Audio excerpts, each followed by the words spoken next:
Alam mo ba na karamihan sa mga tao ay nagkakamali tungkol sa isa sa pinakasikat na bahagi ng Exodus?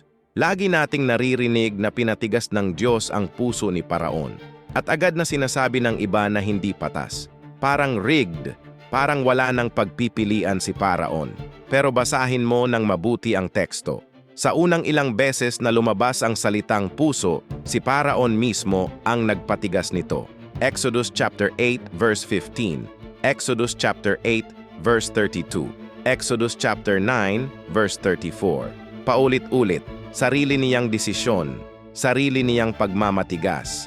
At pagkatapos ng lahat ng iyon, pagkatapos ng maraming beses na pinili ni Paraon ang kanyang sariling kalooban, saka lang sinabi ng teksto na pinatigas ng Diyos ang puso niya. Hindi ito Diyos na pumipilit sa isang walang kasalanang tao.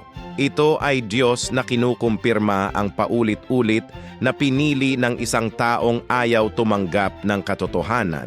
Ang pagkakasunod-sunod ay nagbabago ng lahat. At karamihan sa mga nagsisinabi ng bersikulo na iyon ay hindi pa napapansin kung sino ang gumalaw ng una.